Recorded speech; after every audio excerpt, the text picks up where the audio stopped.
Mungkin bagi teman-teman yang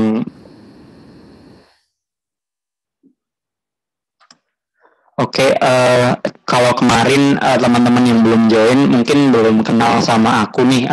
Aku izin perkenalin diri dulu sambil nih nunggu Rai. Rai juga, Rai udah datang juga. Perkenalin dulu. Nama aku Ramar Sekal Atma Pinilih. Teman-teman bisa panggil aku Marsekal atau Ekal. Asal aku dari Solo. Aku di sini nanti bakal nemenin teman-teman belajar sejarah untuk SIMAK UI. Karena Rai udah hadir juga, Rai boleh kenalan dong ke teman-teman nih.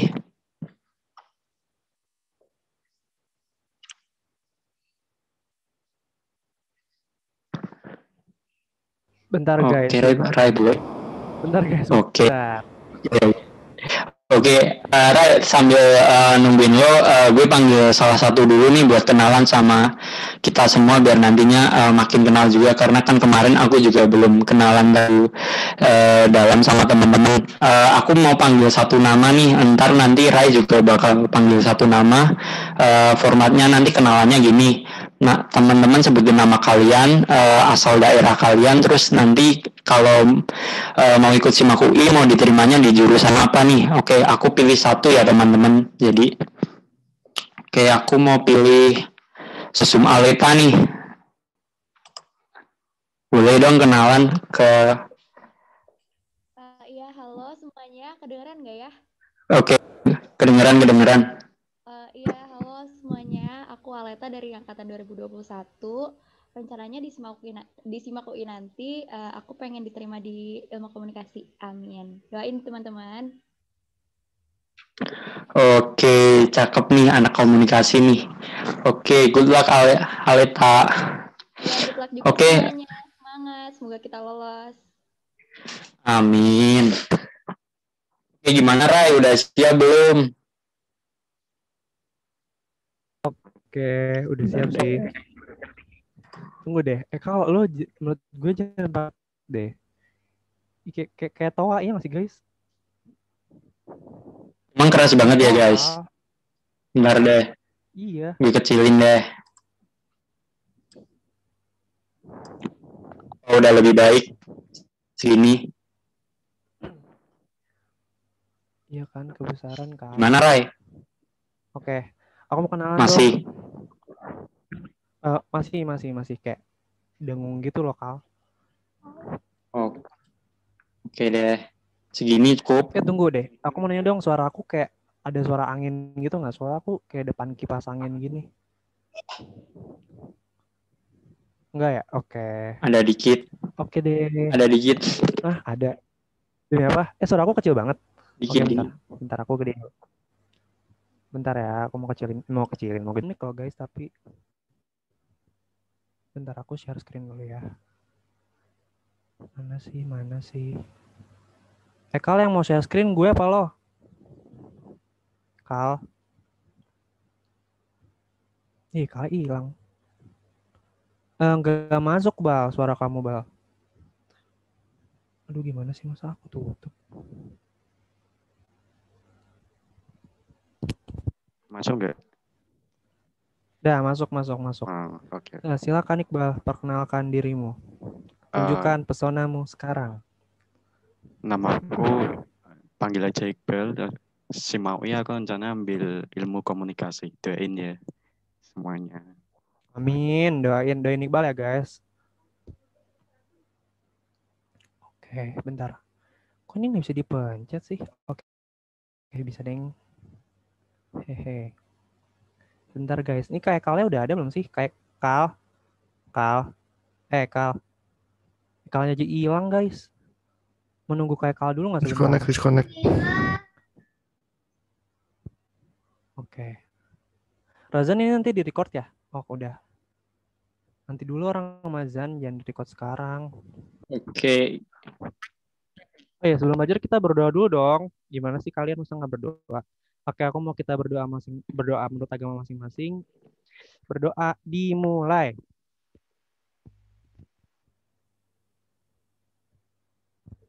Oke. Aku izin on cam ya. On cam, off cam ya guys. Soalnya aku malu. Nanti aja Kal pas foto rame-rame. Nanti kita foto rame-rame ya guys. Oke deh. Udah kelihatan belum sih nih ininya? Share screen-nya? Udah. Kok langsung pembahas. Aduh gimana sih gue? Ini gimana cara ilangin orangnya?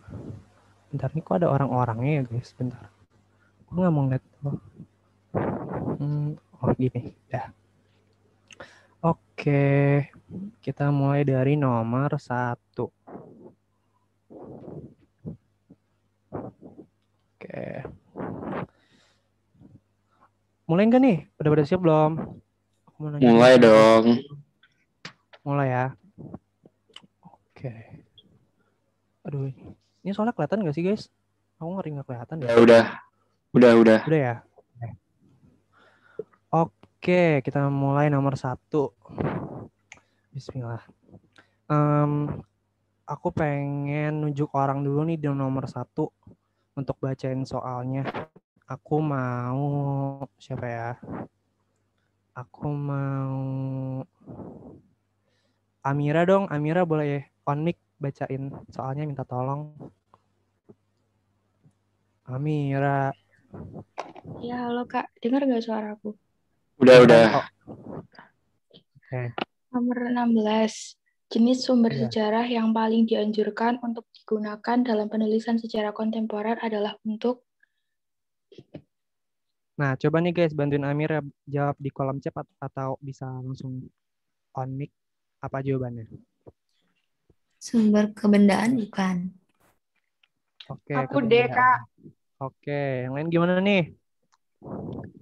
Aku D. Kasih tahu alasannya juga dong. Kenapa pilih jawabannya itu? Karena kalau sejarah kontemporer itu kan sejarah yang kisahnya tuh masih sekarang-sekarang kan, 10 atau 20 tahun ke belakang. Jadi tuh kemungkinan besar saksi sejarahnya tuh masih ada. Makasih. Oke. Gila, keren banget ya. Keren tuh, Ray. Keren sih. Oke. Yang lain D juga nih, atau ada yang tadi kebendaan juga? Yang lain gimana?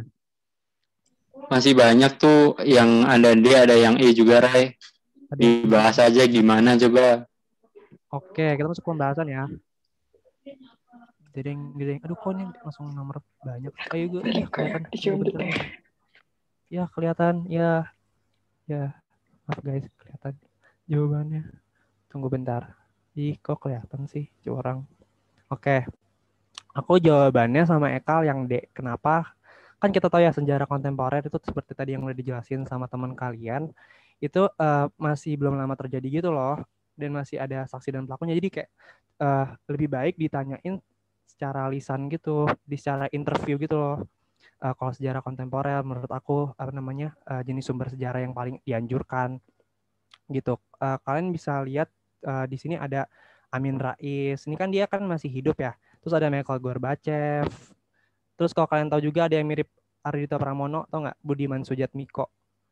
Iya, kayak gitu guys. Itu yang disebut sejarah kontemporer gitu. Sejarahnya tuh masih yang belum lama-lama gitu, kayak reformasi, perang Teluk, terus apalagi tuh kerusuhan 98, seperti itu.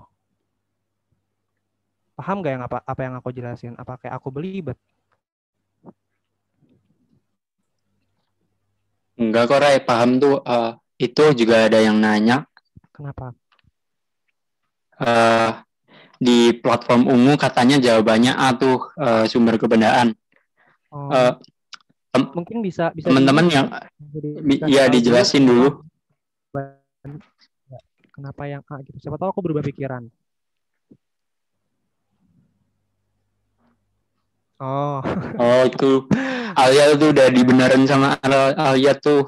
Yang benar tetap dia, teman-teman. Oke. Sampai sini masih ada yang mau ditanyain nggak? Kayak masih bingung mungkin. Kalau nggak kita bisa lanjut nih guys. Oke, udah jelas. Kelihatannya lanjut deh. Lanjut. Oke. Silakan Kak. Oke, nomor 17 gantian aku nih. Aku juga mau kayak Ray tadi panggil satu orang nih buat bacain soalnya. Terus nanti kasih tahu juga jawaban dan serta alasannya nih. Aku mau panggil Dona dong, Sosum Dona, dipersilahkan. Nomor 17. Ayo Dona.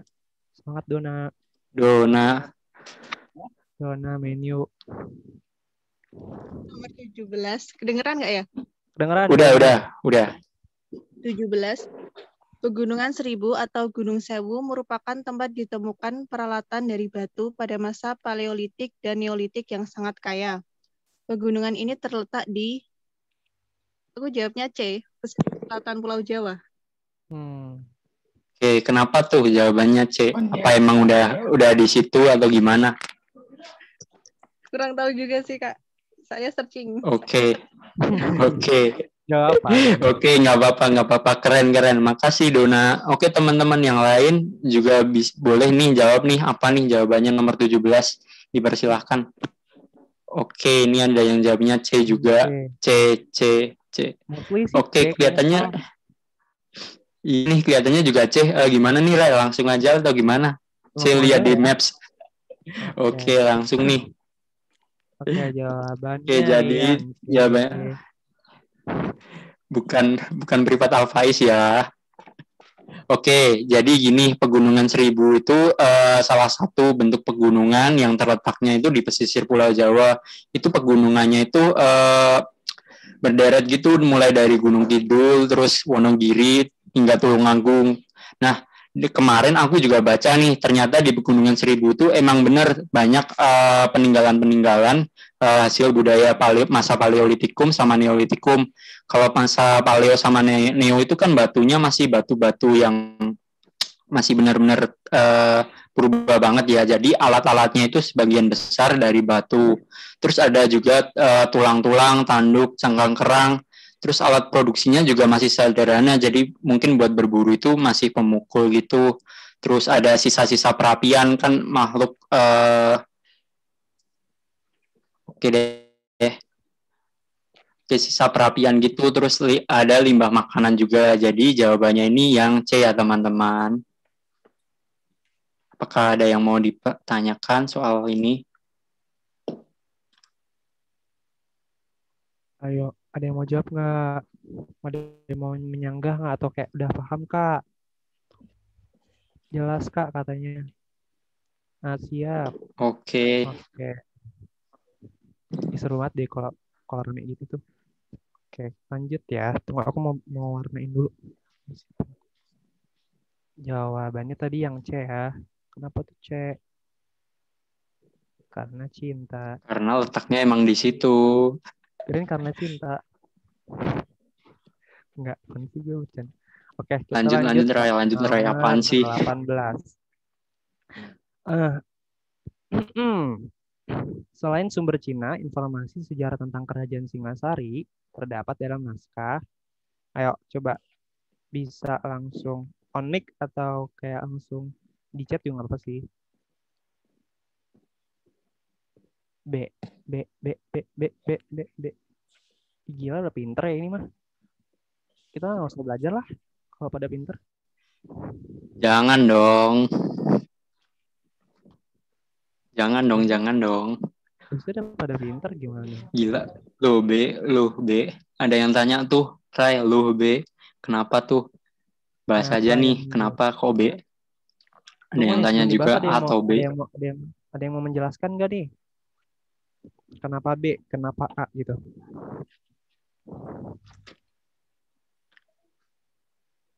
Ditunjuk aja, Ray. Siapa gitu? Oke nih. Maya, tolong dong Maya. Sosum Meets ini tolong jawab dong kenapa B jawabannya. Ini Maya temanku guys. Karena yang A itu Majapahit. Itu tunggu. Iya sih aku lihat. Tuh, katanya yang A itu Majapahit. Kan ditanyanya tadi kita apa Singosari kan? Iya, yang ditanya Singosari.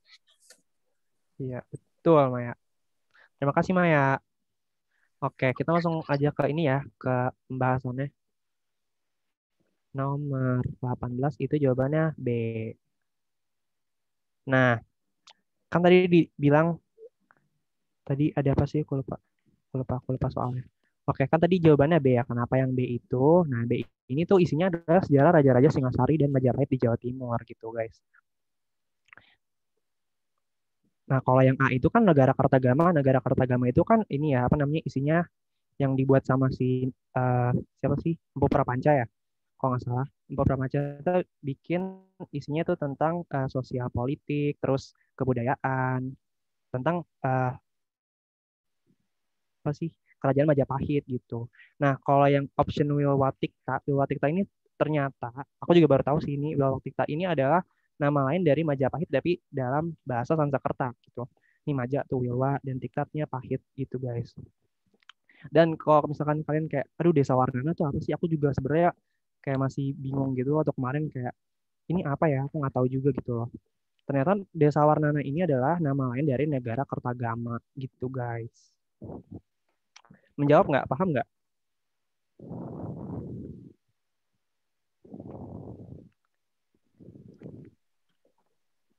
Paham tuh. Paham Kak Rai. Negara Kertagama itu dibikinnya pas Sri Raja Sanagara ya. Terus siapa sih namanya? Prabu Hayam Wuruk ya, guys.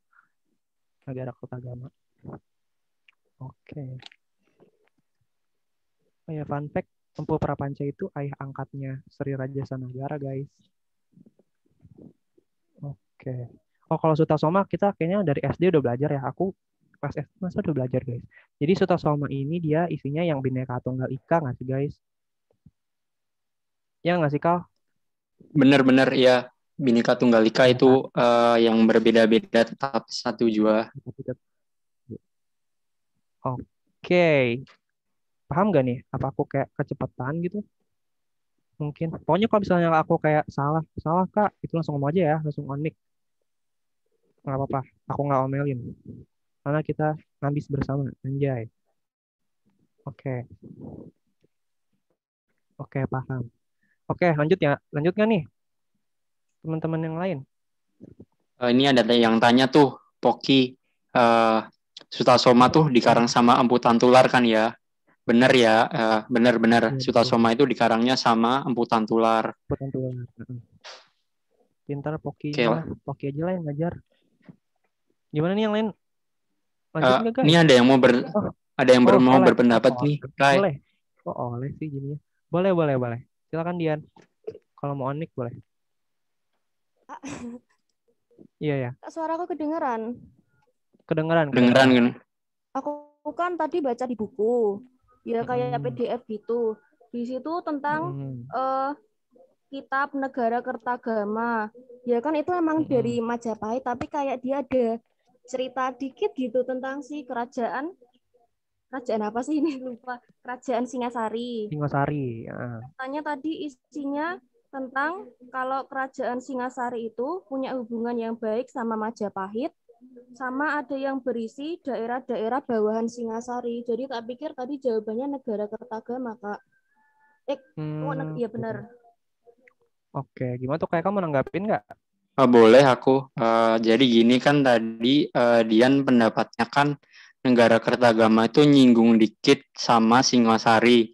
Jadi itu sebenarnya benar, tapi Negara Kertagama itu secara dominan itu nyeritain tentang masa kejayaannya Majapahit, terutama waktu dipimpin sama Hayam Wuruk dengan patihnya Gajah Mada. Terus tentang tadi Dian bilang yang nyenggol dikit ke Singosari itu benar, karena kan silsilahnya Majapahit itu sebelumnya itu ada sangkut pautnya sama Singosari, di mana pendirinya kerajaan Majapahit ini yang namanya Raden Wijaya itu punya hubungan sama raja terakhir dari Singosari, yaitu Raja Kertanegara. Jadi sebenarnya Negara Kertagama ini lebih nyeritain kepada kejayaan Majapahit gitu. Kalau Pararaton lebih nanti silsilah raja-raja Singosari, dan ada silsilah juga tentang raja-raja kerajaan Majapahit. Mungkin udah menjawab nih. Gimana? Bisa menjawab nggak? Berarti kayak semisal sumber yang paling kuat itu dari Pararaton gitu, Kak? Iya, betul. Iya, benar-benar. Makasih ya, Kak. Iya, oke. Sama-sama. Lanjut nggak nih? Apa nih ada yang tanya juga nih, Pararaton itu juga diakui sebagai peninggalan Majapahit juga nggak sih? itu benar ya, Pararaton juga diakui sebagai peninggalannya Majapahit, juga sebagai peninggalannya Kerajaan Singosari. Mungkin sudah menjawab ya. Oke, karena negara Kertagama ini sama Pararaton ini dibuat sama orang yang sama nggak sih? Dan orang yang sama ini ada di Kerajaan Majapahit gitu, guys. Siapa orang yang sama? Orang sama itu adalah Empu Prapanca. Ya nggak, Kal? Aku nggak tahu sih itu sih, Kak. Lo yang tahu sih. Aku baru tahu itu. Seriusan. Iya. Tadinya Pararaton sama Oke negara deh. Kertagama itu sepaket nggak sih? Soalnya ada negara Kertagama dan Pararaton. Iya benar. Ya kan? Ya udah, oke. Lanjut aja Oke, kali ya. gimana nih? Kemalaman. Oke ya. Oke, lanjut. Oke, lanjut. Lanjut nomor 19. Oke, 19. Ini aku ya, Rai. Oke, aku mau panggil nih. Kak Rai suaranya kecil. Ini ada yang... Oke. Oh, masa? Kecil banget? Kecil banget gitu? Kalau di aku udah cukup sih. Oke. Sosium Restu boleh dong dibacain nih. Yang nomor 19. Halo Kak, kedengeran nggak? Oke, kedengeran. Oh, kedengeran Restu. Oke. Ideologi Ratu Adil dalam gerakan sosial yang dipimpin ulama pada masa kolonial mendukung gagasan yaitu A. Keyakinan akan datangnya juru selamat. Saya itu. Alasannya, oke. Boleh tahu alasannya juga nggak? Gimana? Kenapa pilih A? Restu sih kayak pernah baca Kak, kalau misalnya ideologi Ratu Adil itu dikeluarin sama, itu merupakan salah satu ramalannya Raja Jayabaya dari Kerajaan Kediri. Nah itu dia tuh bilang kalau misalnya Ratu Adil itu dia yang bakal menyelamatkan, yang bakal nyelamatin orang-orang gitu nanti di masa depan, juru selamat gitu juga. Nah Restu juga pernah baca di pemberontakan APRA itu kan dia itu juga apa sih konsepnya atau ya konsepnya itu kan pakai kita ditipu sama kedatangan Ratu Adil. Di situ juga dibilang kalau misalnya Ratu Adil itu sebagai juru selamat, which is juru selamatnya itu pas itu Raymond Westerling kalau nggak salah. Iya betul. Jadi kayak itu sih Kak, ada dua sumber gitu, Restu dapat jawabannya. Oke, bener. Keren bener. Oke, gimana nih? Langsung aja nih Rai. Pembahasannya apa nih? Jadi jawabannya sama juga nih sama jawabannya Restu nih. Oke. Jadi gini, ideologi Ratu Adil tuh gimana sih? Ya kayak yang diomongin Restu tadi, itu berasal dari ramalannya Jangka Jayabaya, yang dimana akan datang juru selamat di Nusantara yang dapat menyejahterakan rakyat Indonesia. Jadi kalau berdasarkan ramalannya Jangka Jayabaya itu sebenarnya ada yang namanya kedatangan Kebu Bule. Kebu Bule itu ternyata diidentikin sama orang Belanda, karena kan orang Belanda kan rambutnya pirang gitu, terus matanya hijau. Itu jadi Kebu Bule. Oke, terus gimana sih penerapan Ratu Adil ini? Jadi Ratu Adil itu pada masa pergerakan nasional atau masa perebutan kemerdekaan gitu melawan kolonialisme itu pernah dipakai oleh beberapa. Ya, yang pertama nih ada Pangeran Diponegoro.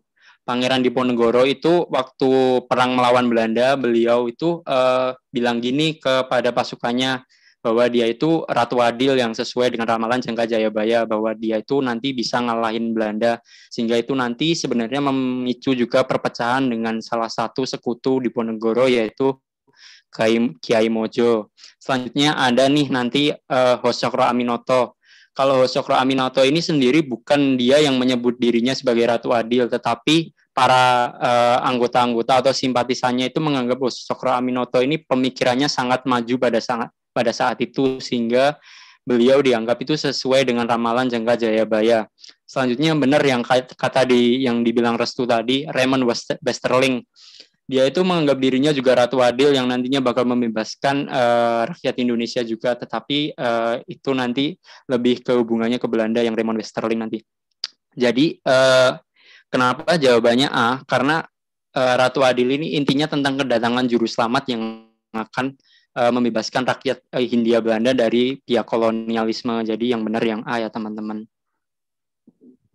Gimana Apakah ada teman-teman? yang Jawab nggak?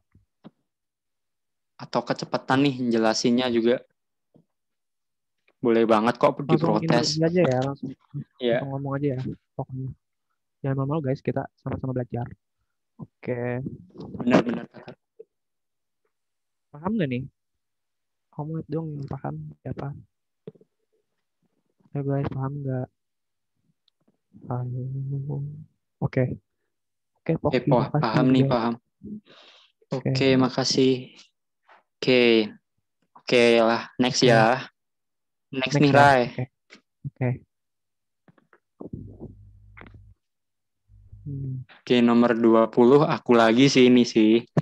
Iya, kamu lagi. Oke, ditandain dulu, Rai. Yang nomor 19 itu tadi jawabannya biar nanti nggak ada yang ketinggalan biar bisa tahu. Oke. Oke, mantap. Oke. Iya, ada yang mau nanya. Gimana? Apa? Oh, kayaknya kepencet deh mic-nya. Oke deh, lanjut ya nomor 20 nih. Oke, aku mau dong dengerin suaranya Sosum Lena. Boleh dong? Nomor 20 nih bacain soalnya serta pilihan jawaban kamu serta alasannya dong. Dipersilahkan. Ya Kak, suara aku udah kedengeran belum? Kedengeran. Udah. Mantap. Enggak Kak? Enggak gede kok. Udah cukup, udah. Untuk menumpas perjuangan rakyat Aceh, Belanda melakukan strategi yang memusatkan perhatiannya pada daerah-daerah yang telah dikuasainya. Strategi itu disebut, aku jawabnya BK, Stelsel Concentrate. Alasan aku karena kan, kalau aku sih mikirnya karena ini memusatkan perhatian, jadi concentrate itu kan lebih ke mengkonsentrasikan atau memusatkan. Jadi menurut aku gitu Kak. Kalau aku jawabnya. Oke deh, boleh. Keren. Makasih, Lena. Ya, Kak. Oke, ada yang jawab B juga nih. Oke, gimana nih, Rai? Langsung aja atau ditungguin? Aku setuju sih jawabannya B. Oke, jadi jawaban kita, aku sama Rai, itu B. Gini nih, stelsel concentrate. Oke, pakai seleksi opsi aku B. Oke, jadi gini, stelsel concentrate itu suatu strategi yang digunakan pihak Belanda terkhususnya buat nanti melawan perlawanan rakyat Aceh. Jadi strateginya ini gimana sih maksudnya? Jadi strateginya itu dengan mendirikan benteng-benteng yang masih berada di wilayah kekuasaan Belanda. Karena waktu itu tuh Belanda itu mengalami perlawanan yang cukup ketat yang dipimpin oleh Teku Cikditiro, di mana beliau berhasil membuat Belanda kewalahan dengan mengambil beberapa kawasan-kawasan di wilayah Aceh yang menjadi wilayah kekuasaan Belanda. Sebenarnya penerapan strategi ini nggak cukup efektif ya teman-teman, karena akhir dari Teku Cikditiro ini berakhirnya bukan karena stelsel konsentrat, tapi beliau dibunuh dengan cara diracuni oleh pihak Belanda. Jadi jawaban yang benar kalau tentang perlawanan rakyat Aceh ini ditumpas Belanda bagaimana, jawabannya itu yang stelsel konsentrat. Oke, Rai boleh dilihatin opsinya dong, kita bahas satu-satu nih di opsi apa aja. Oke, bentar ya. Kelihatan nggak? Oke, udah. Oke, jadi gini nih, jawabannya itu yang B. Kenapa kita bahas dari A dulu. Benteng stelsel. Benteng stelsel itu gimana sih? Benteng stelsel itu strateginya Belanda buat yang namanya melawan Pangeran Diponegoro atau Perang Jawa. Itu caranya waktu itu Belanda kalau tahu Diponegoro ada di suatu wilayah, Belanda bakal mendirikan benteng di wilayah tersebut sehingga nantinya bakal perang gerilyanya Diponegoro itu bakal dipersempit sedikit demi sedikit. Terus kita ke yang E dulu, Divide et Impera. Divide et Impera ini politik pecah belah ya teman-teman.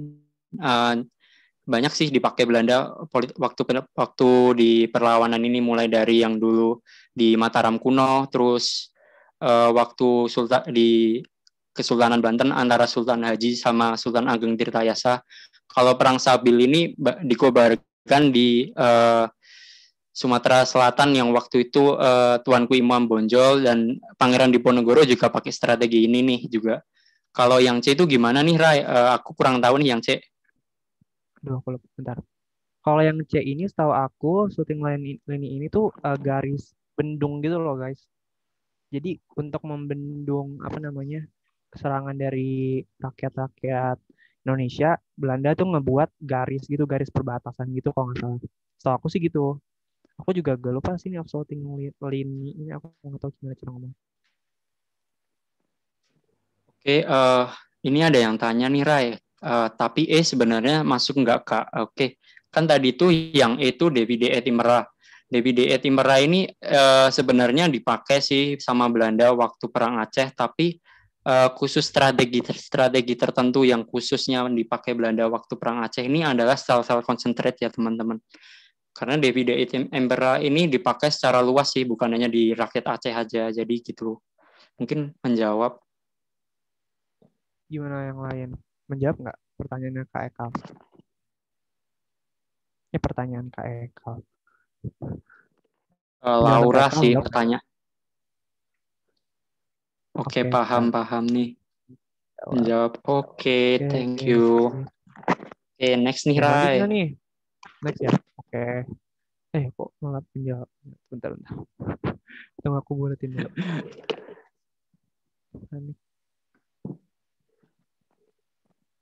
Panik. Oke.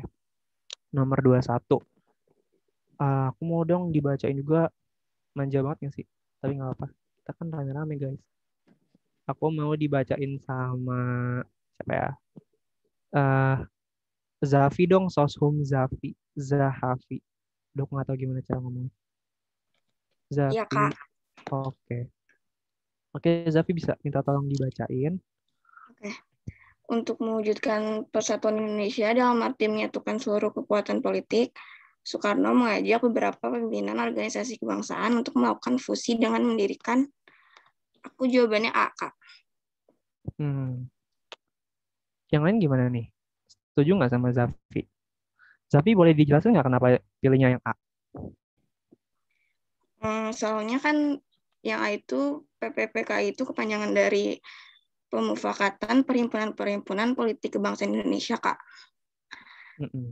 Terus kayak waktu itu tuh Soekarno nganggap kalau perjuangan masing-masing itu kayak nggak terlalu akan membawa hasil gitu, Kak. Jadi dilakuin fusi gitu, Kak. Keren. Duh, makasih nih Zafi. Gimana yang lain? Setuju nggak sama Zafi? Atau mungkin ada yang jawabannya beda? Setuju ya? Setuju. Oke, kalau setuju kita ke pembahasannya yuk. Oke, kita ke pembahasannya. Nomor 21 ya. 21 itu jawabannya aku juga A sama Ekal. Kenapa? Seperti yang tadi dijelasin kan sama si Zafi. Jadi Triple PKI ini adalah organisasi yang salah satu perokernya dari PNI nggak sih, Kal? Jadi Triple PKI ini dibuat karena Soekarno merasa kayak berjuang sendiri-sendiri tuh nggak asik, bukan nggak asik, maksudnya kayak nggak membuahkan hasil gitu loh. Jadi kayak kenapa kita nggak berjuang rame-rame? Nah gitu guys. Nah ini didirikannya di dalam sebuah rapat di Bandung ya guys, pada tanggal 17-19 Desember 1927. Terus kongres pertamanya di Surabaya tanggal 30 Agustus sampai 2 September. Nah ini nih partai-partainya yang including masuk dalam Triple PKI ini. Ada Partai Serikat Islam, ada Pasundan. Kok Pasundannya banyak ya guys? Terus ada Budi Utomo, Studi Club, Sarekat Sumatera, Sarekat Madura, Kaum Betawi, dan utusan-utusan perkumpulan Indonesia lainnya yang belum masuk permufakatan gitu. Terus kalau misalkan jawabannya yang D, Agamemnon Study Club ini, dia itu bukan ya guys, Agamemnon Study Club ini dia adalah kumpulan pelajar intelektual gitu, Bumi Putra dan Bumi Putri yang ada di Bumi Pasundan. Agamemnon Study Club ini kalian bisa lihat nih, dia itu nanti akan jadi yang namanya PNI gitu. Nah PNI ini dibuat sama Dr. Cipta Mangunkusumo, Mr. Sartono, Mr. Iskak Cokro Hadisuryo, dan Mr. Sonario gitu. Nah PNI ini nanti dia jadi yang namanya kalau kalian tahu PDIP gitu. Nah kalau yang E ini apa nih? Perserikatan Nasional Indonesia. Jadi ini Perserikatan Nasional Indonesia adalah nama awal dari si PNI ini gitu. Jadi sebelumnya namanya PNI, terus nanti pas tanggal 4 Desember. Enggak deh, aku lupa tanggal berapa. Pokoknya nanti dia ubah jadi namanya Partai Nasional Indonesia gitu. Nah, kalau PPKI dan BPKI kalian tahu lah ya, ini adalah organisasi bentukan Jepang gitu. Gimana, menjawab nggak? Apa aku kecepatan atau Keren. gimana yang lain? Gimana nih, mau ada yang bertanya nggak nih? Aku kecepatan nggak sih ngomongnya? Kayak nge-rap deh, masa Enggak kok, Ray. Enggak kok, Ray. Oke. Paham Kak. Oke ya. Seneng deh kalau paham tuh. Oke. Makasih yang udah paham. Mik, yang sisanya pada nggak paham nih berarti.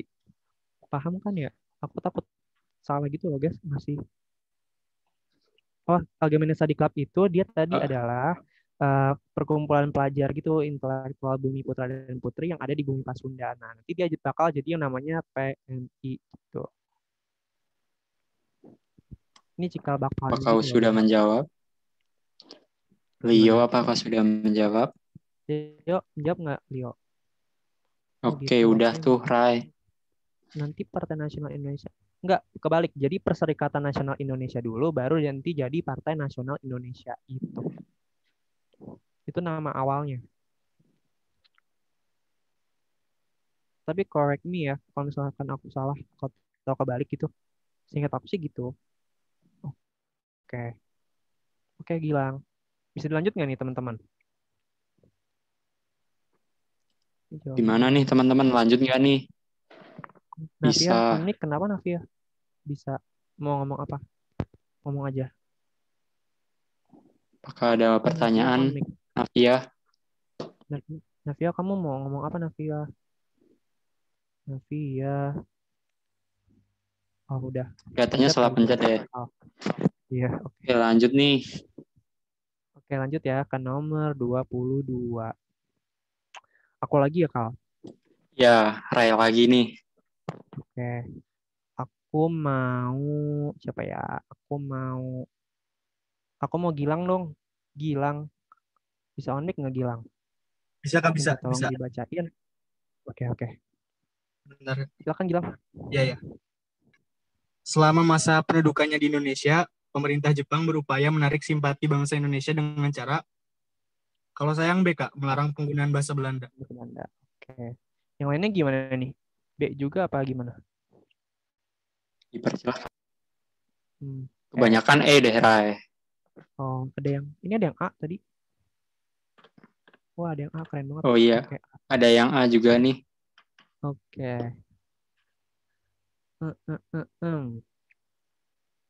Oke, ada yang B juga. Oke, langsung masuk aja kali, Ray. Atau gimana nih? Nomor 22 itu aku jawabnya sama Ekal yang E. Gitu. Jadi, kenapa aku jawabnya? Tadi sebenarnya aku juga sama Ekal jawabannya B. Tapi kenapa kita nggak jawab B gitu ya? Kan di sini dibilang melarang penggunaan bahasa Belanda. Harusnya nggak bahasa Belanda aja gitu loh. Maksudnya ditambahin dengan boleh menggunakan bahasa Indonesia gitu loh. Nah, tapi di sini kan enggak ya. Nggak ada gitu. Iya nggak sih, Kal? Bener nggak sih, Kal? Aku takut salah, Kal. Iya, benar-benar kayak di opsi B itu kayak ada yang kurang gitu. Makanya nggak aku sama Ray ambil sih, karena seperti yang Ray bilang tadi, harusnya itu ditambahin dengan penggunaan bahasa Indonesia, karena waktu itu tuh waktu Belanda itu lebih gini sih, bahasa Indonesia itu benar-benar dilarang sama sekali karena masyarakatnya hanya diperbolehkan menggunakan bahasa Belanda begitu. Gitu. Nah, terus aku kenapa jawabnya E? Kan E ini ya apa namanya?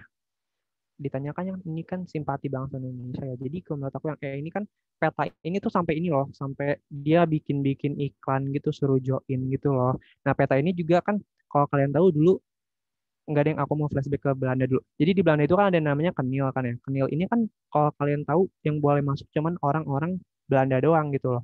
Nggak general gitu. Nah, sedangkan kalau di peta ini apa namanya orang Indonesia pun atau kayak semuanya tuh boleh masuk gitu loh. Nah, makanya jadi untuk menarik simpatinya aku lebih yang ke peta gitu. Sampai diiklanin menurut aku tuh kayak bener-bener mau narik simpati banget gitu loh. Nah, peta ini nanti jadi untuk Asia Timur Raya gitu. Betul. Jadi cikal bakal TNI. Betul. Pinter nih Leo. Pendidikan. Oke, untuk pendidikan bisa kali Eka kasih tahu. Oke, yang mana nih pendidikannya yang A. Yang A. Oke, yang meningkatkan kualitas pendidikan rakyat Indonesia. Sebenarnya kalau secara prinsip kolonialisme itu jarang sih semuanya kayak mau meningkatkan kualitas pendidikan rakyat di Indonesia. Cuman kan kalau di Jepang emang ada ya. Aku lupa sih Rai, ini juga yang kalau yang D itu kan kalau menutup sekolah-sekolah berbahasa Belanda itu enggak ya. Karena ya kalau ditutup pun nggak ada efeknya gitu nggak sih Kal? Maksudnya cuman kayak yang berbahasa Belanda ini kan banyaknya kan orang-orang yang berprivilege gitu kan.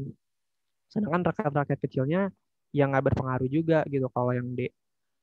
Kalau yang A, menurut aku nggak masuk sih kalau yang A ini.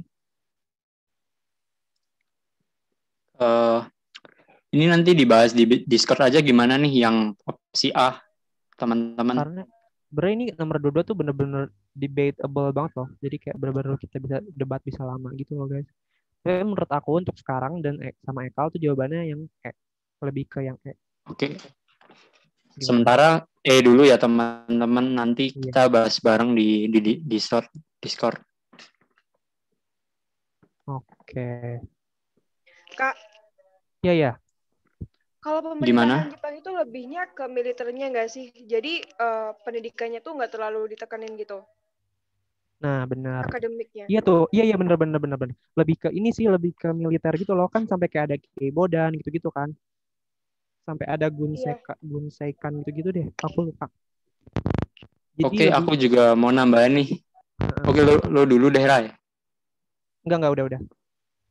Oke, udah. Oke, tadi aku juga baru ingat bener nih. Karena waktu Jepang ini kenapa pembentukan peta juga tadi aku agak lupa sih. Karena gini kan, itu pembentukan peta itu salah satunya buat narik simpati kan. Nah, narik simpatinya itu dengan menjadikan semua rakyat Indonesia itu bisa berpeluang menjadi tentara-tentara gitu. Nah, dari jadi tentara-tentara gitu tuh bisa meningkatkan nasionalisme bangsa Indonesia. Begitu. Bukannya itu cuma demi kepentingan perang ya.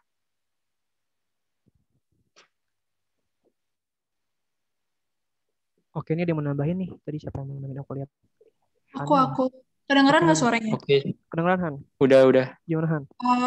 Kalau buat aku, opsi yang A itu, pas masa pendudukan Jepang itu, pendidikannya itu disebutnya Hako Ichiu. Dan itu ngajak orang-orang Indonesia, tujuannya buat mencapai kemakmuran bareng Asia Raya. Nah, jadi setiap pagi itu pelajar harus mengucapkan sumpah setia sama Kaisar Jepang. Itu aku pernah baca, lalu dilatih ke militeran. Jadi menurut aku, opsi yang A itu menyambung karena ya pada masa pendudukan Jepang, walaupun emang pendidikan rakyatnya dilaksanain gitu ya sama Jepang buat rakyat Indonesia, tapi tujuan utamanya itu militer gitu.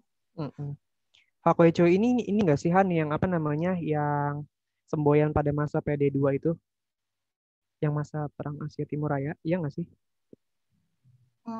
Kayaknya iya sih Ray. Nanti coba aku cek lagi deh. Iya kan. Oke.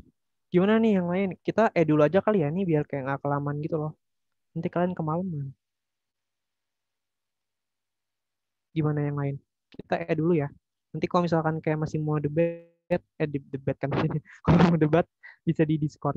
Nanti aku. Oke, pas dulu tuh. Oke, lanjut dulu aja sementara ini. Oke, lanjut ya ke nomor 23. Giliran Kak Ekal ya? Oke, Kak Ekal silakan. Ya. Oke, 23 nih. Aku mau dengerin suaranya Sosum Iqbal nih, boleh nih. Nomor 23. Sama nanti jelasin juga ya pilihannya kenapa pilih itu. Dipersilahkan.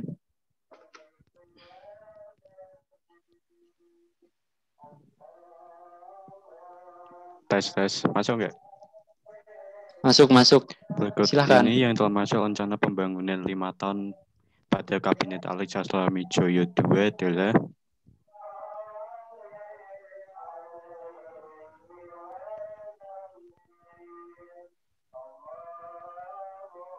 yang E enggak sih? Oke, alasannya kenapa tuh yang E? Enggak tahu. Oke, teman-teman yang lain mungkin bisa bantuin nih. Kenapa kalau ada teman-teman yang tim E juga nih, kenapa pilih E? Atau kita langsung aja nih ke pembahasannya. Oke, kita ke pembahasan aja kali ya, Kal. Boleh. Oke, jawabannya itu bener, ye. Jadi jawabannya bener kata Iqbal tadi. Jawabannya itu Kenapa tuh gini nih. Kabinet Ali Sastro II tuh punya yang namanya kebijakan rencana pembangunan 5 tahun yang terdiri dari 1. Perjuangan pengembalian Irian Barat. 2. Pembentukan daerah ekonomi dan mempercepat pembentukan anggota-anggota DPRD. 3. Mengusahakan perbaikan nasib buruh. 4. Menyehatkan keuangan negara. 5. Mewujudkan perubahan ekonomi dari ekonomi kolonial menjadi ekonomi nasional. Oke, Rai boleh dikembaliin ke soalnya? Oh iya, oke, bentar. Oke, jadi kan tadi di poin keempat disebutin tuh penyihatan keuangan. Jadi ini benar. Terus gimana nih pembentukan ekonomi keuangan? Kalau menurut aku pembentukan ekonomi keuangan itu lebih yang tadi perubahan dari ekonomi kolonial ke ekonomi nasional. Karena waktu itu tuh, ini kan waktu demokrasi liberal ya. Jadi tuh kalau waktu demokrasi liberal tuh ekonominya sebelum-sebelumnya itu masih ada berhubungan dengan pihak-pihak kolonial. Jadi sebisa mungkin tuh diubah tuh ke lebih ekonomi nasional di mana semuanya kalau bisa diusahakan oleh rakyat Indonesia sendiri. Jadi lebih jawabannya yang ya teman-teman. Atau adakah yang mau bertanya perihal soal ini? Dipersilahkan. Gimana guys? Bisa nih nanya. Aduh kita kayaknya sepi banget nih. Ayo dong berbicara dong teman-teman. Oke, paham. Malu-malu nih Rai lihat. Oke, paham. Kak ini Repelita kan? Ini ya rencana pembangunan 5 tahun ya. Ini Repelita. Bener kok, bener. Sosumkei.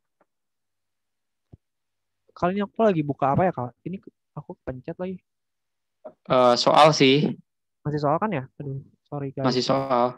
Okay. Ada yang ada lebih dari satu. Kak mau nyatet yang di PP dulu. Nanti PPT-nya bakal di-share kok teman-teman. Jadi nanti bisa dicatat nanti. Jadi biar nggak kelamaan juga nanti di sini nyatetnya. Ini bukannya pas di... Iya ini benar waktu demokrasi liberal kan. Ini kan Kabinet Ali Sastro II. Ini benar demokrasi liberal kok. Aku mau jawab nih yang Sosumke. Itu tiap Repelita beda-beda. Itu pembangunan 5 tahun ya, bukan nggak pakai re, itu pelita. Itu waktu Orde Baru. Itu ada, ya nanti beda-beda dari pelita 1 sampai dengan pelita ke berapa sih, Rai? Gue lupa. Banyak deh pokoknya deh. 5 atau 6 atau lebih deh kelihatannya deh. Lupa deh. Oke, jadi itu pelita ya, bukan repelita ya. Oke. Apakah ada yang mau bertanya lagi? Oke. Silakan. Kelihatannya udah clear. Gimana nih? Ada yang masih mau bertanya? Udah clear ya? Jawab dong. Clear gitu. Oke, paham nih. Bukan merek ya, bukan clear merek. Bukan merek Sambo. Oke, thank you. Yuk lanjut tuh. Lanjut. Oke, aku nomor 24 nih guys. Nomor 24 aku mau baca sendiri sekarang. Faktor yang menyebabkan jatuhnya Kabinet Sukiman adalah, tapi aku minta dibantuin juga nih jawabnya. Sama siapa ya? Aku mau dibantuin sama siapa ya? Ramadan deh. Ramadan. Bisa bantu jawab nggak? Ramadan. Ramadan, main yuk. Ramadan, aduh Ramadannya kayaknya nggak bisa on mic guys. Oke, aku ganti orang. Siapa ya? Aku mau Ria deh, Soshum Ria. Ria bisa bantu jawab nggak? Bisa on mic nggak? Aduh, masa nggak bisa semua sih guys? Dinda aja deh, Dinda. Soshum Dinda bisa on mic. Jawab apa gitu jawabannya. Dinda. Kak, ada nggak Oke. suaranya, Kak? Yeay. Ada. Yeay. Aku jawabnya yang B. Kamu jawabnya apa? B. Kenapa tuh yang B? Karena kalau yang A itu Ya, kenapa yang B? kabinet Natsir ya. Ya, A kabinet Natsir. Iya. Terus kalau yang D, yang TNI itu adanya di kabinet Ali Sastro-Amijoyo. Yang kedua ya, kalau nggak salah. Terus kalau yang E itu Wilopo. Oke. TNI. Oke, gimana nih yang lain? Sama nggak jawabnya? B juga ya?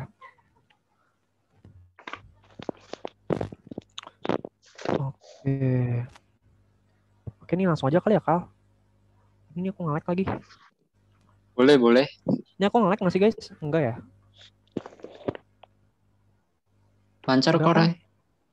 Enggak ya? Oke. Belum ganti sih, tapi belum ganti ke pembahasan sih. Masih soal. Oke. Iya, oke. Aku juga jawabannya yang B. Tada, oke. Jadi kenapa aku yang B? Kalian kan tahu ya kalau Bapak Sukiman ini dia salah satu programnya menjalankan politik luar negeri bebas aktif. Nah, namun pada masa kabinet Sukiman ini adanya penyelewangan gitu loh, guys. Dia menandatangani perjanjian Mutual Security Act gitu sama AS. Nah, bantuannya itu dalam apa? Dalam bantuan militer dan ekonomi gitu. Nah, di Sukiman ini juga ada namanya persiapan pemilu yang nanti akan terjadi di kabinet Burhanuddin Harahap. Terus ada yang namanya memasukkan Irian Barat dengan secepat-cepatnya. Tapi ini belum masuk gitu, guys. Nanti masuknya itu tahun 1963. Oh ya, di kabinet Sukiman ini juga ada yang namanya koalisi partai, PNI dan Masyumi gitu. Nah, aku tadi benar nih kata siapa aku lupa ya. Tadi aku nunjuk siapa sih? Nunjuk Dinda ya.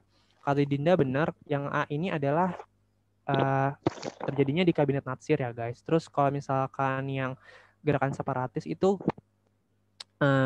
DITII, terus apalagi sih RMS gitu-gitu, guys. Jadi itu bukan ya. Terus kalau yang Tanjung Morawa ini, kalau kalian tahu Tanjung Morawa itu adanya di Wilopo. Ya nggak sih?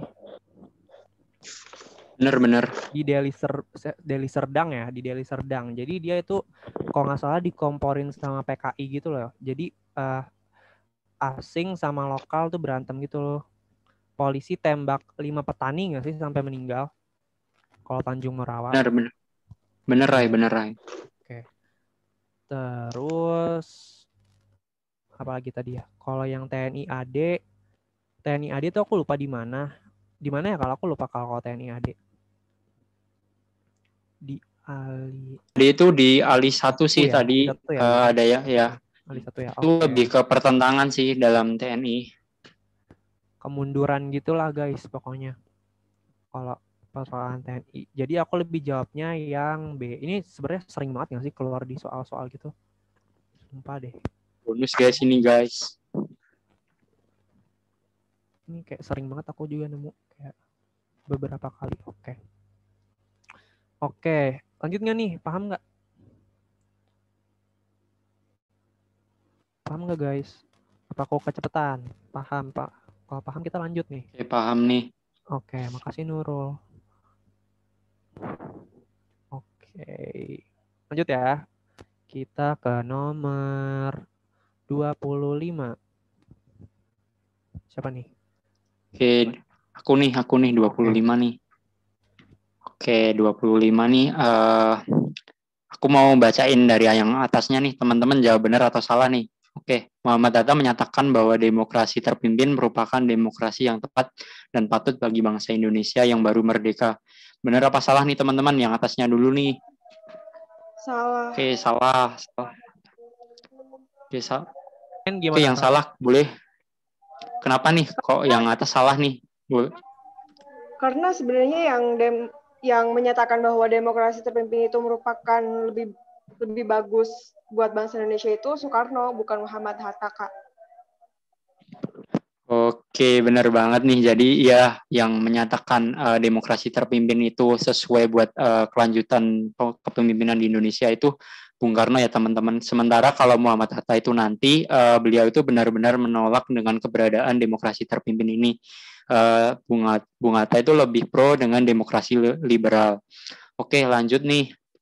Yang bawahnya gimana nih teman-teman? Pelaksanaan demokrasi terpimpin merupakan implementasi perjuangan revolusi Indonesia. Benar apa salah nih teman-teman?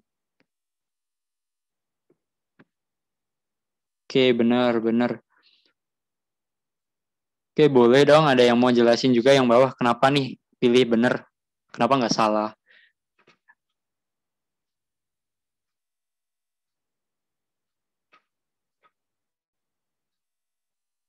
Apakah ada yang mau menjelaskan?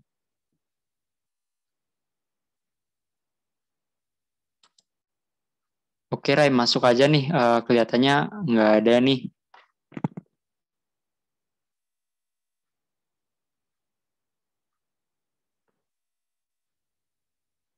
Oke, jadi yang benar itu bawahnya juga salah ya teman-teman. Jadi kan yang atas tadi udah aku jelasin, yang bawahnya tuh gini, kenapa pelaksanaan demokrasi terpimpin itu bukan merupakan, kenapa salah? Karena pelaksanaan demokrasi terpimpin itu bukan merupakan implementasi dari perjuangan revolusi Indonesia. Kenapa? Karena demokrasi terpimpin sendiri itu merupakan keinginan Bung Karno semuanya, mulai dari nantinya dominasi presiden mulai menguat, terus nanti dari dominasi presiden mulai menguat itu nanti ada pembubaran DPR hasil pemilu dan berubah jadi namanya DPR gotong royong. Selanjutnya tuh ada yang namanya pembentukan poros Jakarta-Peking. Karena kan seharusnya Indonesia tuh politiknya bebas aktif, tapi waktu demokrasi terpimpin ini benar-benar pro kepada blok timur. Selanjutnya ada juga konfrontasi dengan Malaysia dan pembebasan Irian Barat, yang dimana konfrontasi dengan Malaysia ini cukup menguras yang namanya APBN Indonesia, disertai juga pembebasan Irian Barat ini cukup menguras juga. Jadi ini lebih kepada keinginan Bung Karno, bukan implementasi dari perjuangan revolusi Indonesia atau rakyat Indonesia. Jadi yang bawah salah ya. Jadi jawabannya yang benar adalah yang E. Apakah ada yang mau bertanya perihal soal ini? Dipersilahkan. Ya nih, bisa jawab. Bisa bertanya, kok bisa jawab sih? Oke. Paham nih. Udah jelas. Oke, pada bisa lah ini mah. Pada pinter. Oke, yang tadi salah udah tahu ya. Kenapa Soekarno dibilang dominasi menguat, Kak? Oke. Itu kan sebenarnya dulu tuh kalau demokrasi liberal kan semuanya itu berada di tangan Perdana Menteri. Waktu akhir dari demokrasi liberal kan dikeluarin tuh yang namanya dekret presiden, di mana presiden itu udah muak sama yang namanya badan konstituante, karena badan konstituante atau BK itu ya di dalamnya itu udah pada berantem semua, dan kabinet-kabinet itu banyak berantem juga, jatuh bangun. Dan akhirnya dari ketidakpuasan itu, akhirnya Presiden Soekarno mau biar kekuasaannya yang dipegang itu dia sebagai kepala negara, dia juga yang sebagai kepala pemerintahan. Pada waktu demokrasi terpimpin juga itu MPRS itu di bawahnya presiden, di mana jadi kekuasaan presiden itu mendominasi segala bidang pemerintahan ya teman-teman. Ya, kegagalan apa Soekarno deh. Ya, benar-benar.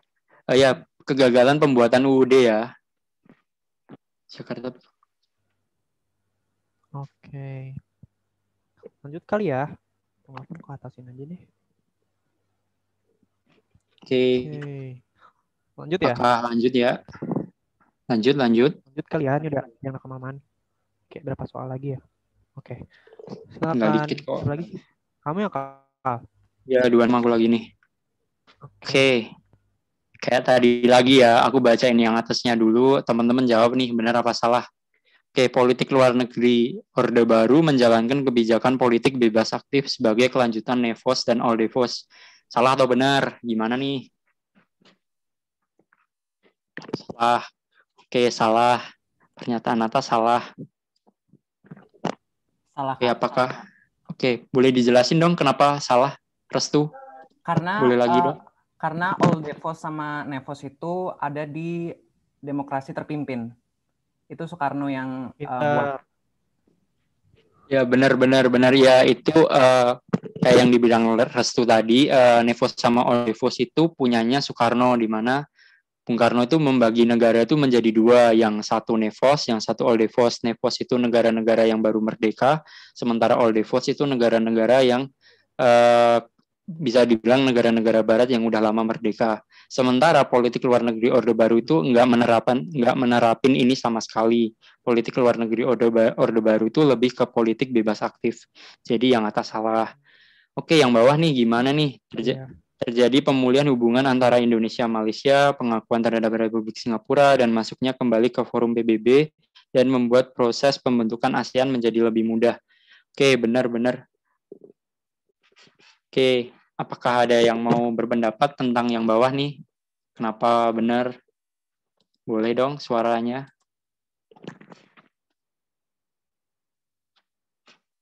Aku lagi gimana, Kak? Boleh banget. Iya, nggak apa-apa. Persilahkan. Oke, jadi kenapa itu benar? Karena kan pemulihan antara Indonesia sama Malaysia itu aku mau bahas yang ini aja sih, Kak. Masuknya kembali ke forum PBB kan sebelumnya Indonesia sama Malaysia itu berantem gara-gara adanya Dwikora itu, gara-gara ada kontroversi sama Inggris di Malaysia. Abis itu Indonesia nggak terima, abis itu ada Dwikora kan.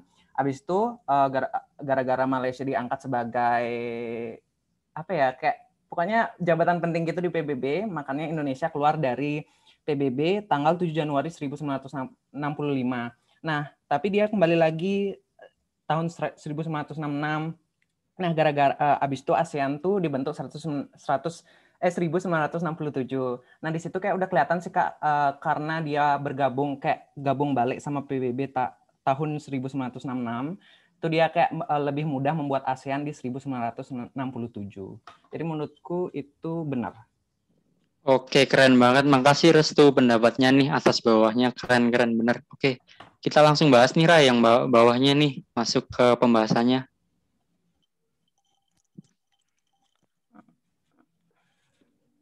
Tadi yang bawahnya bener nggak sih? Bener ya? Iya, bener. Oke, jadi jawabannya yang pembahasannya dulu dong, Ray. Kan udah tahu tentang itu pasti B.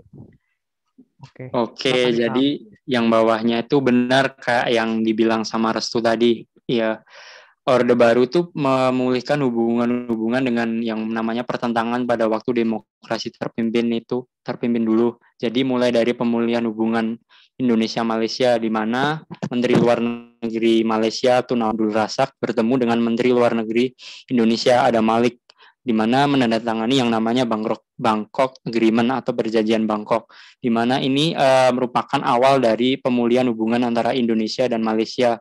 Ini terjadi di tahun 1965-an ya teman-teman. Selanjutnya tuh sebenarnya ada juga yang namanya pengakuan Republik Singapura, di mana kan waktu di demokrasi terpimpin itu Singapura itu sebenarnya menjadi salah satu negara federasi Malaysia. Cuman di tahun berapa itu Singapura memisahkan diri dari Malaysia karena adanya pertentangan etnis antara etnis di Singapura yang didominasi oleh etnis Tionghoa, sementara etnis di Malaysia itu didominasi oleh etnis Melayu. Jadi pertentangan antara dua etnis tersebut yang menyebabkan Singapura berpisah, dan Singapura pun juga diakui oleh Indonesia pada waktu Orde Baru pada tahun 1966. Terus terkait kembali ke PBB, benar kata Restu tadi, Indonesia tuh sempat keluar dari PBB waktu demokrasi terpimpin, di mana itu akibat dari yang namanya Malaysia diangkat menjadi Dewan Keamanan Tidak Tetapnya PBB. Nah, dari situ Indonesia keluar setelah tapi dipegang oleh Orde Baru di mana dipimpin oleh Pak Harto. Indonesia itu mulai aktif lagi ke PBB di mana pada tahun 1966 sih. Selanjutnya pembentukan ASEAN. Dari yang pengakuan Republik Singapura dan pemulihan hubungan Indonesia-Malaysia ini nih, nantinya 6 Agustus 1967, para perwakilan dari 5 negara Asia Tenggara ini menyetujui pembentukan suatu badan kerjasama regional yang bernama ASEAN. Begitu. Jadi yang atas tadi salah, yang bawah benar ya teman-teman. Jadi yang D. Oke, apakah ada yang mau bertanya? Kak, coba Kak bisa lihat di kolom chat. Yang mana nih, Rai? Ini dia nanya kenapa nggak suka gitu si Indonesia kalau Malaysia jadi Dewan Keamanan.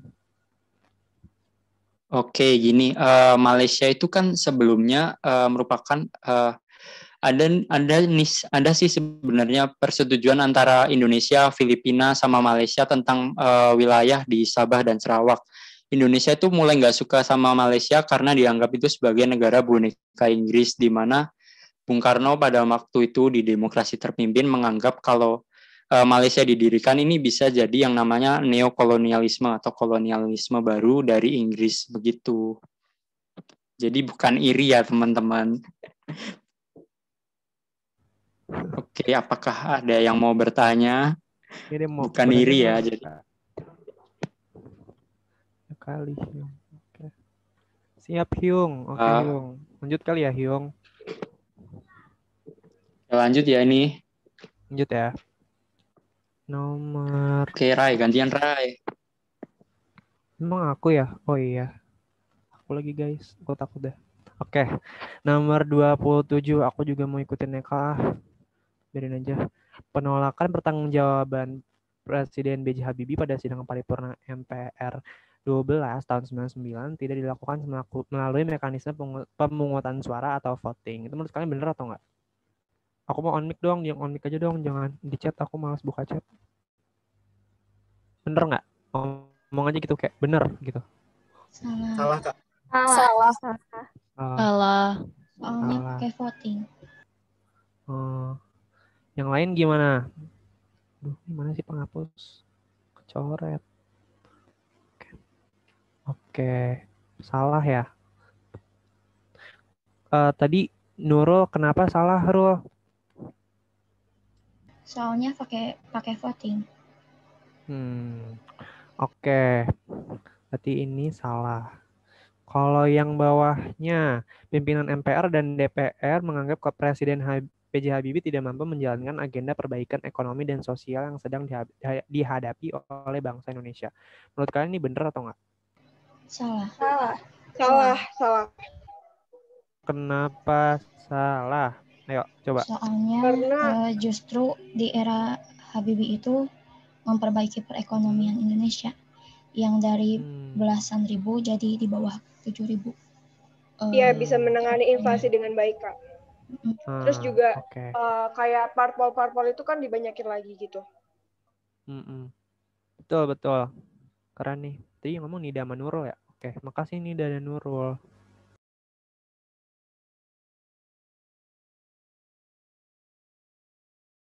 Aku malam ya. Oke, kita ke pembahasan aja ya. Oke, jawabannya itu yang... Aduh, kepencet lagi guys. Bentar.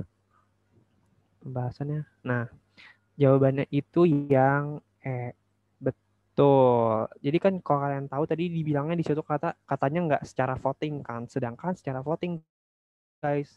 Jadi PJ Habibie ini mengadakan namanya jejak pendapat kepada warga Timur Timur terkait pilihan ikut bersama NKRI atau mau berdiri sendiri aja nih gitu. Tapi ujung-ujungnya kayak beliau tuh jadinya dapat kecaman gitu loh. Akhirnya pidato pertanggungjawabannya ditolak oleh MPR gitu. Jadi yang atasnya tuh menurut aku salah. Pernyataan kedua, tadi benar ya kata Nurul, kita tahu kalau ekonomi pada masa pimpinannya B.J. Habibie ini baik ya. Jadi adanya bisa kita lihat dari peningkatan nilai mata uang rupiah gitu. Jadi jawabannya yang gimana yang lain? Sama nggak kayak aku dan teman-teman?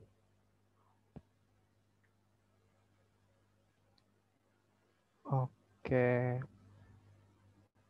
Sama Kak. Oke, kita lanjut ya ke nomor 28-nya aku lagi nih. Aku mau baca deh. Dalam deklarasi Bangkok dinyatakan maksud tujuan berdiri ASEAN, yaitu kok kita tahu, kok aku langsung jawab sih? Aku mau dijawab dulu dong sama kalian. Apa? Kalian apa? Katanya C nih. Di chat katanya C. Ya. Banyak. On mic dong, kenapa nih Cek? Jangan jawab cinta ya, aku kick pokoknya kalau jawab cinta. Galak. Bercanda. Gimana nih? Jawabnya pada Cek, kenapa Cek? Ayo, on mic. Sosum Rizal dong, boleh tuh. Kenapa tuh dijelasin? Ya nih Rizal. Ayo Jal, jawab Jal. Ini Rizal temen gue nih. Kenapa Jal? Suaraku kedengeran kan? Suara kamu nggak kedengeran Jal. Yang kenceng Jal. Benar. Kecil nggak sih suara Rizal teman-teman? Udah kedengeran belum? Belum. Udah masih kecil. Udah. Nah, udah. Nah, kenapa yang C? Kalau menurut aku yang option 1 itu adalah tujuannya SEATO atau Southeast Asia Treaty Organization, itu untuk melindungi komunis di Asia Tenggara. Ya itu jawabannya yang C. Terus? Iya nggak sih? Kalau yang 2 ke 4 itu tujuannya ASEAN, benar. Oke. Gimana yang lain? Aku juga setuju nih sama Rizal. Jawabannya yang C. Tunggu aku mau hitung dulu. Jadi 2 dan 4 gitu. Terus misalnya kan ada pertanyaan, kenapa 3 nggak masuk Kak? Gitu. Sebenarnya 3 masuk nggak sih guys? Tapi kalau misalkan kita jawab 3, jadi kayak nggak ada jawabannya. Tapi nih, kalau kalian tahu, ini sih katanya rumor ya. SIMAK UI itu emang ada satu nomor yang nggak ada jawabannya gitu. Katanya sih. Tapi aku nggak tahu, ini rumor doang sih. Jadi kayak jawaban lebih baik nggak dijawab gitu loh katanya. Tapi untuk sekarang karena kita tahu jawabannya C aja ya. Bukan bonus sih. Nggak mungkin dong SIMAK bonus. Ini rumor aja sih guys, rumor aja. Katanya sih gitu. Emang yang sengaja kayak buat dikosongin gitu. Jadi kayak mengetes pengetahuan kalian gitu, kayak ya kalau misalkan kalian nggak jawab berarti kalian tahu kan itu salah gitu. Jadi ngapain dijawab kalau misalnya salah? Nanti kan kalau misalkan kita ngisi kan dapat 0 kan. Kalau misalnya diisi -1. Gitu. Kita ke pembahasannya dulu ya. Tadi kan oke, tadi mana sih pembahasannya? Pembahasannya mana ya, Kal?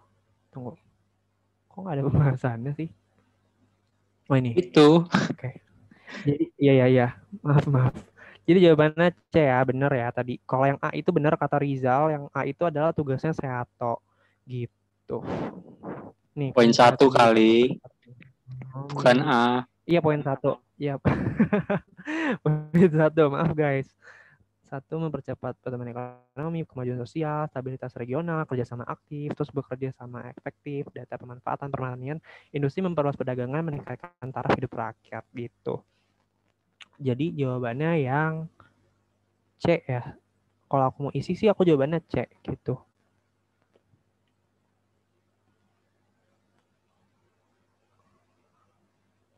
Oke, gimana nih?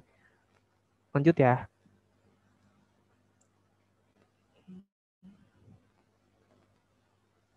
Nah, iya betul kayak Gilang. Tapi nih kalian jangan telan mentah-mentah ya, karena ini masih rumor aja gitu loh. Aku mau tambahin dong yang nomor 28. Boleh nggak? Iya, silakan Kal. Jadi kalau setahu aku tuh yang poin nomor 3 itu kan menciptakan kawasan aman dan damai di wilayah Asia Tenggara. Di ASEAN tuh ada kalau aku baca dulu tuh ada yang namanya ZOPAN, Zona of Peace apa gitu. Pokoknya ya itu programnya ASEAN untuk menciptakan kawasan aman dan damai. Jadi itu programnya, bukan tujuan awal dari ASEAN. Kalau ASEAN tuh jarang sih yang bicaranya tentang militer gitu. Jadi kawasan aman dan damai ini salah satu programnya sih, bukan tujuan awal berdirinya ASEAN gitu. Oh iya, itu soal tujuan berdirinya ya. Oh ya, maaf guys. Betul kata Kekal. Oke. Maaf ya guys, aku emang kadang suka salah. Apa ya guys? Benar betul kata Nia. Ya. Ekonomi, sosial, sama budaya. Nah, benar nih kata Gilang nih. Kenapa? Gimana, Rai? Ya, budaya. Oke. Gimana nih? Lanjut nggak nih? Suaraku dari tadi. Kedengeran kok. Lanjut kali ya. Silakan deh, Kak Ekal. Oke, nomor 29 nih. Aku mau baca nih. Aku baca sendiri aja deh sama kayak Rai. Candi Jago yang terletak di Desa Jago, Kecamatan Tumpeng, Kabupaten Malang, dibangun pada abad ke-13 pada masa Singasari. Kecuali, jadi dari poin-poin ini mana nih yang salah tentang keterangan Candi Jago? Apa nih jawaban teman-teman nih? Apakah A 123, B 13, C 24, ataukah D 4 aja nih? Ayo mana? Guys, kayak A gitu aja. Kayak A, B gitu guys. Gue samik guys. Oh, masih bingung nih? Mungkin masih bingung deh. Bingung deh kayaknya ya. Aku juga bingung sih tadi awalnya. Mungkin bisa dijelasin aja kali ya. Oke, boleh deh. Oke, langsung masuk pembahasannya aja ya. Oke, Sozumana bilangnya E. Oke, jadi gak pernah paham materi candi. Oke, jadi nomor 29 ini kalau teman-teman nggak paham materinya, ini wajar sih, karena ini masuk soal trivia, jarang-jarang keluar gitu, nggak ada juga kalau di buku-buku pelajaran. Jadi ini pengetahuan umum aja sih teman-teman. Kalau teman-teman tahu ya enak buat teman-teman. Kalau teman-teman nggak tahu ya udah dikosongin aja sih. Ini agaknya jebak sih. Jadi oke, kita bahas nih nomor 29. Jadi poin yang benar mengenai keterangan Candi Jago itu ada di poin 1 sama 3. Jadi Candi Jago itu benar buat candi untuk pendermaan, karena pada masanya, di mana pada masanya kala itu tuh digunakan sebagai pemujaan kepada roh leluhur atau pada masa Singosari. Sementara untuk masa sekarang, Candi Jago ini digunakan sebagai tempat upacara agama baik Buddha maupun Hindu. Oke, selanjutnya ke poin nomor 3. Candi berbentuk bunden berundak. Ini benar, ini merupakan suatu lokal jenius dari masyarakat Nusantara untuk menghadapi kebudayaan asing yang masuk. Salah satunya diterapin dalam Candi Jago ini, di mana bentuk bangunannya itu kan sama kayak yang punden berundak waktu peninggalan di masa Megalitikum, dan ini juga akulturasi dengan kebudayaan India. Jadi bangunannya itu bukan cuma bangunan tanah aja. Kalau di masyarakat Nusantara kan punden berundaknya itu kan cuma tanah. Ini kan ada batu-batunya, jadi ini akulturasi sih. Oke, fakta yang salah nih. Kita ke poin nomor 2. Poin nomor 2 ini salah. Candi Jago itu bukan membelakangi Gunung Penanggungan, tapi membelakangi gunung apa sih, Rai? Gue lupa. Buka pembahasannya dong. Rai. Oke, jadi membelakanginya itu Gunung Bromo ya teman-teman. Kalau Gunung Penanggungan itu di mana? Gunung Penanggungan itu berada di utaranya Candi Jago, sejauh kurang lebih 200 km sih. Teman-teman nanti boleh buka kok di Google Maps, cari aja Candi Jago, terus nanti kelihatan kok gunung yang membelakanginya itu apa. Dan teman-teman boleh cari juga Gunung Penanggungan itu posisinya di mana, kurang lebih sama kayak yang aku tulis di sini. Selanjutnya nih, dinding relief candi penuh. ini salah ya teman-teman, karena Candi Jago ini sebenarnya reliefnya memang terkenal detail, di mana menceritakan tentang Kunjakrana. Nah, terkait relief penuh ini salah, karena di luar dinding candinya itu nggak ada relief sama sekali. Jadi cuma ada di dalam candinya aja. Jadi jawaban yang benar, karena ini ditanyanya fakta yang salah, jawabannya yang C ya teman-teman. 2 sama 4. Apakah ada pertanyaan? Aku mau nambahin deh. Boleh, Kan Rai. kalau kalian tahu Candi Jago ini dia itu ya, apa namanya, eranya era Jawa Timur kan? Ya nggak sih, Kal? Benar-benar Singosari. Benar kan? Ya kan? Nah, kalau Jawa Timur itu dia itu sebagai ritus pemujaan leluhur sama sebagai tempat perdharmaan untuk mengenang raja yang sudah berpulang gitu. Nah, kalau candi yang Jawa Tengah itu dia untuk kuil pemujaan doang gitu. Oh ya, di relief candinya kalau nggak salah aku lupa ada kisah Angling Dharma nggak sih? Kalau nggak salah aku lupa gitu. Oke, makasih Rai tambahannya. Oke, apakah ada teman-teman yang mau bertanya soal nomor 29 ini sebelum lanjut ke soal nomor terakhir nih? Silakan. Terakhir kali ya. Aduh, aku nggak sabar. Oke, ya? Paham kok. Oke, lanjut nih, boleh nih. Udah dibolehin kok, lanjut. Oke. Ya, kita ada nomor terakhir, guys. Kita mau berpisah. Enggak, nanti ketemu lagi sama aku. Tunggu, aku mau mainin dulu. Ketemu lagi nggak ya? Aku males deh. Jadi jawabannya tadi apa kalau aku lupa? B ya? Di pembahasan. Yang 29 apa 30? 29. Yang C. Oh, yang 2 C. sama 4. Ya. Ini sama ini. Oke. Oke, lanjut. Nomor 30. Oke. Aku mau baca dulu, nanti tolong dijawab ya. Jatuhnya benteng Prancis di Bin Dien Phu, aku nggak tahu gimana cara bacanya, akibat serangan pasukan Vietnam pada tahun 1954 mendorong diselenggarakannya perundingan Jenewa yang antara lain memutuskan, ayo, pada kalian jawab apa nih? Bisa on mic dong atau chat nggak apa-apa sih, boleh juga. C, katanya, kata Nurul. Yang lain gimana nih? C juga nggak? Ayo tim C, ayo tim C. Oke. Tim C juga nih, Susumana. Oke, Han. Oke, Han. Yang lain gimana nih? C juga nih, kayak Hana dan Nurul.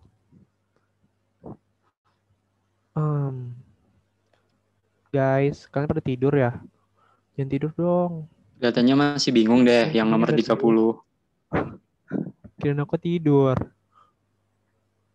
Oke, jawabnya C tuh. Banyak tuh. Tim C, tim C. Oke, C. Oke, kenapa jawab C nih? Coba siapa ya? Nurul, kenapa Nurul jawab C? Bisa on mic nggak? Nurul, kenapa jawab C? Soalnya emang itu isinya. Oke. Aku juga jawabnya C. Sama kayak Nurul. Tunggu, mana sih? Tuh. Perundingan Jenewa. Perundingan Jenewa ini berlangsung pada tanggal April 26 sampai 20 Juli 1954 ya guys. Tujuannya nih tadi kan, tujuannya untuk mencoba untuk menemukan cara menyatukan Vietnam dan mendiskusikan kemungkinan memulihkan perdamaian di Indochina. Kan kalian tahu ya kalau Vietnam itu terbagi nggak sih jadi dua, Vietnam Utara dan Vietnam Selatan ya. Utaranya komunis, kalau selatannya liberal, ya nggak? Terus kalau di sini ngomongin Indochina, Indochina itu ada itu ya guys, jajahan Prancis. Jajahan Prancis itu ada Kamboja, Vietnam sama Laos gitu. Nah, benar tadi Vietnam ini jadi dua zona utara dan diatur oleh Viet Minh. Zona selatan diatur dengan negara Vietnam, kemudian dipimpin oleh mantan kaisar Bao Dai. Itulah aku nggak tahu. Jadi aku lebih jawabannya yang ke C gitu. Nah, kalau kalian tahu di Bien Dien Phu ini, Bien Dien Phu itu benteng Prancis. Tapi kalau kalian tahu juga, kebanyakan kalau tahu deh. Jadi Bien Dien Phu ini disebut sama orang-orang Prancis tuh kayak nerakanya gitu loh, neraka bagi pasukan Prancis di Vietnam. Kenapa? Karena ya dibom nggak sih sama Ho Chi Minh di artileri ya. Benar. Ya kan di artileri ya. Jadi dikepung gitu loh pasukannya. Di Binh Dien Phu sama Ho Chi Minh. Gitu guys. Aku mau tambahin nih, Rai. Jatuhnya benteng. Oke, sebentar. Jadi jatuhnya benteng Binh Dien Phu ini nanti dia bakal mendorong ke perundingan Jenewa gitu. Oke, gimana ya kalau menambahin apa? Tadi sih yang nomor 1 tuh, ya benar kata Rai, di Binh Dien Phu tuh benteng pertahanannya Prancis benar-benar terakhir, di mana pasukan Prancis itu benar-benar dikepung sama Ho Chi Minh atau pasukan Viet Cong Vietnam Utara. Jadi kalau di poin nomor 1 kan bilang gencatan senjata terhadap semua pihak yang bertikai. Ini menurut aku salah karena yang benar-benar terdesak kala itu tuh pihak Perancisnya bukan pihak Vietnamnya. Jadi gencatan semua pihak yang bertikai ini menurut aku bakal terjadi kalau pihak-pihaknya yang bertikai itu memiliki kekuatannya seimbang sih. Jadi menurut aku nomor 1 salah, dan kenapa juga nggak nomor 3 juga dimasukin. Kalau terkait pasukan perdamaian PBB akan ditempatkan di wilayah konflik ini nanti tuh lebih perang antara Vietnam dengan Kamboja sih. Itu setelah itu baru nanti ada penempatan PBB nanti, pasukan perdamaian PBB, begitu. Oke. Gimana nih yang lain pada ini nggak, pada paham nggak? Apa ada yang mau ditanyain dulu nih sebelum kita selesai? Kelihatannya udah paham deh. Closing statement nih, Rai. Closing statement nih. Closing statement. Makasih ya semuanya. Nih ada quotes dari Bu Sri Mulyani. Kira aja nih yang baca ini, ntar gue artiin artinya apa, pasangnya. Kekecewaan itu harus kita salurkan dengan bekerja lebih baik lagi dan bekerja keras untuk mencapai prestasi yang lebih tinggi. Gitu. Semangat pejuang UI. Gimana nih kayak kalau mau jelasin gimana? Oke, artinya tuh gini. Aku tuh tempatin quotes ini tuh gini. Jadi kalau teman-teman waktu TBK kemarin ngerasanya ada yang kurang kayak kurang maksimal. Jadi waktunya itu kekecewaannya yang kemarin tuh udah disalurin aja ke kerja keras sekarang, dimana SIMAK UI kan tinggal beberapa minggu lagi. Jadi tetap semangat ya teman-teman yang mau ke UI. Semangat pejuang UI begitu. Salam nih dari Makara Abunya Bu Sri Mulyani tuh. Ditungguin di Makara Abu tuh. Oke. Kelar sudah kelas kita hari ini, jangan lupa diisi evalnya ya. Aku pengen tahu dong, aku cara ngajarnya gimana. Tadi evalnya boleh di-send lagi nggak, Razan? Tenggelam nih kayaknya. Zan. Pokoknya nanti isi ya guys evalnya, aku pengen tahu gimana aku tadi ngajar. Soalnya aku baru ngajar kedua kalinya ini loh. Ntar di-share aja di Discord, Rai. Oke. Oke, foto-foto yuk. Foto-foto, Rai. Jangan lupa diisi pokoknya. Jangan lupa diisi ya. Jangan lupa diisi. Kalau nggak aku marah lah. Marahin dong, Bang. Aku kick semua dari Discord. Enggak galak. Takut. Ayo dong, on cam dong. Kalian jangan lupa istirahat ya. Nanti abis ini. Jangan lupa makan. Dan kalau misalnya mau diskusi, mau discuss with us gitu di Discord, Sabibat kemarin yang di server itu udah bikin DWU, cakep. Server SIMAK kalau mau bikin juga nggak apa-apa, kalian atur sendiri waktu gitu. Nanti kalau saya tutoran bisa, mungkin tutoran bakal join. Jangan malu-malu guys. Ayo dong, on cam ya, mau on cam. Foto. Ya tuh DWU-an boleh banget.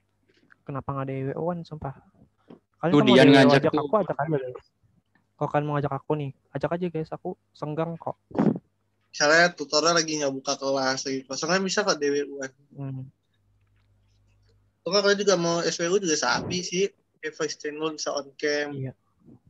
Sambil dengerin dengerin lagu guys sih, seru banget sumpah. Kalau kalian ngerti Discord tuh seru banget. Aku juga awalnya kayak kalian gitu loh. Masa aku awalnya ngomong sama tembok tahu 45 menit aku nggak nyalain ininya, nggak nyalain mic-nya, aku nggak ngerti soalnya. Gitu deh guys, struggle sih emang. tapi bisa lah. Bisa lah guys. Oke, sebentar.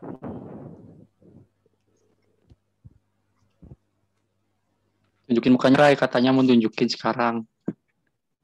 Bentar, laptop gue nge-hang. Bentar. Ya, yang bisa on cam yuk.